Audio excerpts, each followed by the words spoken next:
하고 있어? 응. 여러분 안녕하세요. 되게 어둡게 나오는데. 어? 되게 어둡게 나와. 어둡게 나온다고? 응. 그럼 어떻게 해야 돼? 어? 오늘은 부자지수에 대해서 이야기하겠습니다. 부자지수는 미국의 부자학 교수라는 그 토마스 스탠리라는 박사가 개발한 지수인데요. 부자지수가 제일 먼저 중요한 이유는 부자지수라는 것을 안다는 것은 내가 지금 부자인지 아닌지를 측정해 볼 수 있는 재테크의 거울과 같다. 그러면 부자지수라는 것은 수입이 없으면 만들어질 수 없는 거죠. 그 정해진 급여가 있어야 나올 수 있는 거고, 돈을 벌고 돈을 사용하는 거는 동물이 아닌 이상 누구나 할 수 있는데, 이 중간에 어떤 게 어렵냐면 돈 관리하는 방법이 어렵다. 왜냐? 이 돈 관리에 대해서는 학교에서 배워본 적이 별로 없기 때문에 이 순자산이라고 하는 것은 다른 말로 자산에서 부채를 뺀 거다. 이거를 순자산이라고 한다.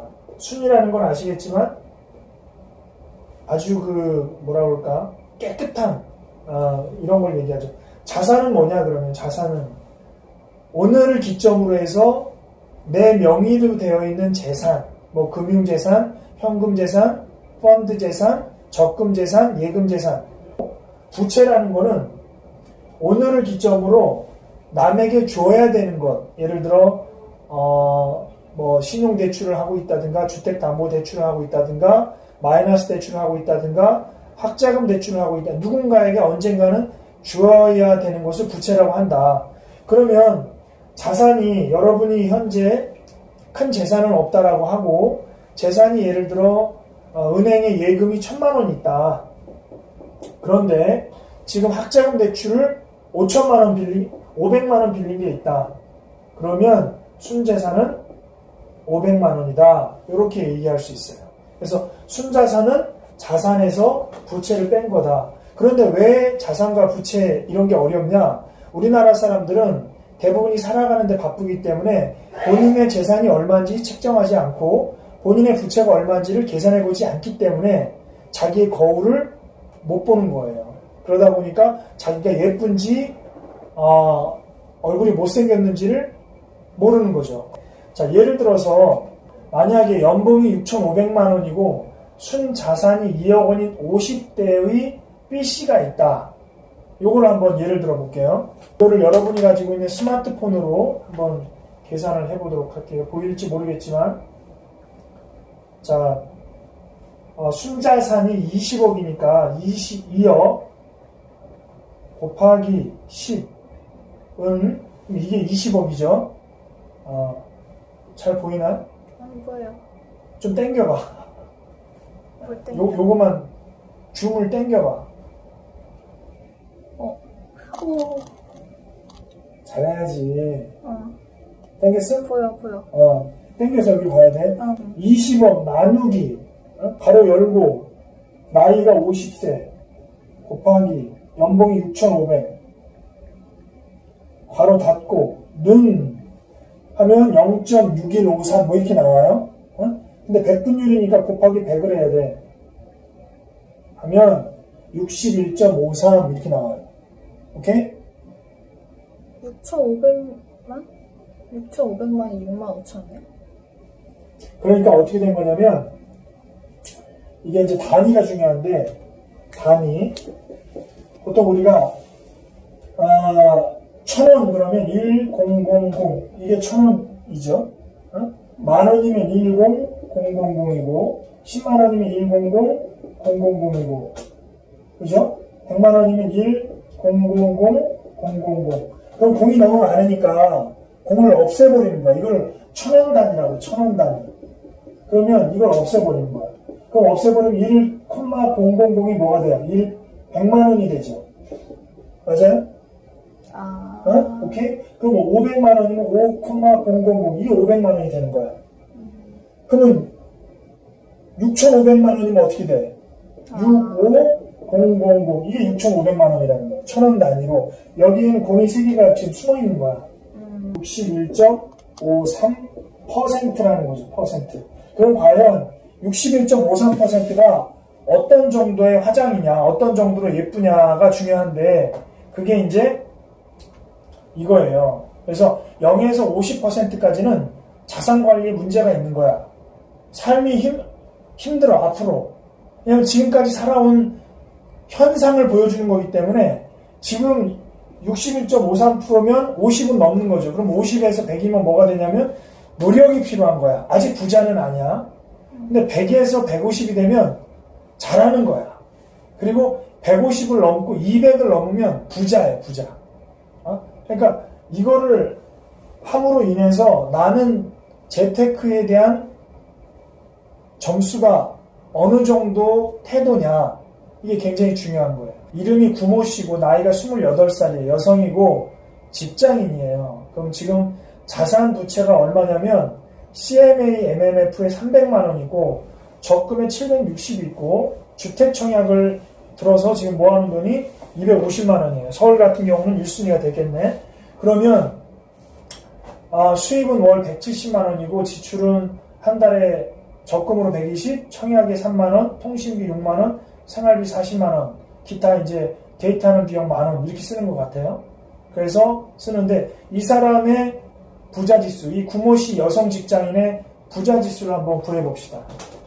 구모씨는 과연 얼굴을 세수를 하고 다니는지 뭐 본인은 되게 예쁘다고 생각하겠지만 자 봅시다. 자기는 되게 예쁘다고 생각할 거야. 그지? 근데 데이트에서 예쁘다고 하지만 민낯을 보면 정확히 알 수 있어요. 자, 1310만 원이에요. 1000원 단위로 하니까 13100까지만 13100 곱하기 10 분의 나이가 28살이라 그랬어요. 28살 곱하기 월급이 170만 원 곱하기 12 전체 괄호 열고 100 이렇게 되죠. 100 곱하기 10 은 1억 3천이죠. 나누기 이게 나누기예요. 이게 나누기 괄호 열고 나이 28살 곱하기 월급 170 1700 곱하기 12달 연봉이죠. 괄호 닫고 는